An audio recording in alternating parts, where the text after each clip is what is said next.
大相撲名古屋場所、白の富士が横綱、豊昇龍撃破。元横綱、稀勢の里が徹底分析、立ち合いの2本差しが全てを決めた、伊勢ヶ浜部屋躍進の理由とは。大相撲名古屋場所6日目、7月17日、IG アリーナで、今場所屈指の大金星が生まれた。西前頭3枚目の白の富士が横綱、豊昇龍を切り返しで破り、1敗を守る見事な内容で館内を大きく沸かせた。この一番について、元横綱、稀勢の里は、立ち合いで2本差しを許した時点で勝負はほぼ決まっていたと分析し、横綱にとって苦しい展開だったことを指摘した。豊昇龍は持ち前の対応力と土俵間で幾度となく危機を乗り越えてきた横綱だが、この日は白の富士の鋭い立ち合いに完全に主導権を奪われた。立ち合い直後から白の富士は低く鋭く踏み込み、迷いなく左右もろ差しを完成させる理想的な形を作る。豊昇龍は得意の右上手を狙う間もなく懐へ飛び込まれ、防戦一方の展開となった。それでも横綱は簡単には崩れない。体勢を立て直そうと必死に踏ん張りながら、白の富士の上手を外し、小手投げで局面を打開しようと試みた。しかし、この判断が結果的には裏目となった。小手投げを打つ際に足をかけたことで自身の体勢が不安定となり、その一瞬の隙を白の富士は見逃さなかった。白の富士は冷静に切り返しを繰り出し、横綱を豪快に土俵へ叩きつけた。決まり手は切り返し、館内からは大歓声が沸き起こり、白の富士は現役4位タイとなる5個目の金星を獲得した。稀勢の里は、左を差し負けたことが全てだったと振り返る。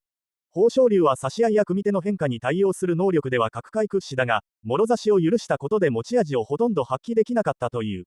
横綱としては苦しい体勢から逆転を狙ったものの、相手の形があまりにも良しすぎた。白の富士は攻め急ぐことなく、自分の形を維持しながら圧力をかけ続けたことが勝因だった。今回の勝利について稀勢の里は、会心の相撲だったと高く評価している。立ち合いで完璧な形を作り、その後も体を密着させながら前へ前へと攻め続けた。体の寄せ方、重心の低さ、攻めのリズム、その全てが非常に高いレベルでまとまっていたという。白の富士は過去に怪我の影響などもあり番付を下げた経験を持つ。しかし、本来の能力は非常に高く、一度派に乗れば上位陣を次々と倒すだけの爆発力を秘めている力士として以前から高い評価を受けてきた。今場所はその潜在能力がようやく結果として現れ始めた印象だ。一敗を守り優勝争いにも踏みとどまった白の富士は、後半戦の台風の目となる可能性を十分に秘めている。一方の豊昇龍にとっては痛い黒星となった。横綱として求められるのは、どんな相手に対しても自分の形を作ることだが、この日は立ち合いから最後まで白の富士の流れだった。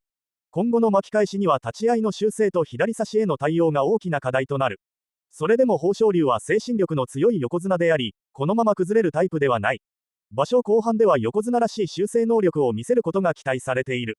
また、稀勢の里は場所前から注目していた伊勢ヶ浜部屋勢の活躍についても言及した。伊勢ヶ浜勢が非常に元気だと評価し、その代表格として熱海富士の成長を挙げている。以前は攻め急ぎや不用意な引き技が課題だった熱海富士だが、今場所は余計な動きが減り、自分の相撲を最後まで取り切る安定感が増しているという。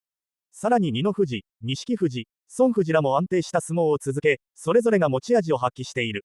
部屋全体の勢いが各力士へ好影響を与え、お互いが刺激し合いながら成長している様子が土俵にも現れている。こうした部屋の一体感は優勝争いだけでなく、番付上位進出を狙う力士たちにとっても大きな武器となる。稀勢の里は、部屋一丸となって強くなっていると評価し、後半戦も伊勢ヶ浜勢から目が離せないと語った。名古屋場所は序盤戦を終え、優勝争いも少しずつ輪郭が見え始めている。無敗で単独トップに立つ獅子をはじめ、白の富士や安定した相撲を見せる力士たちが上位戦線を盛り上げている。一方で横綱、大関陣には依然として試練が続いており、1日ごとに優勝争いの構図が変化している。白の富士がこの勢いを維持できるのか、それとも豊昇龍が横綱の意地を見せ巻き返すのか。さらに伊勢ヶ浜部屋勢がどこまで勝ち星を積み重ねるのか。名古屋場所は中盤戦以降も激しい優勝争いと熱戦が続くことになりそうだ。白の富士が見せた金星の相撲は、単なる番狂わせではなく、自らの実力を証明する価値ある一番として、多くの相撲ファンの記憶に残る勝利となった。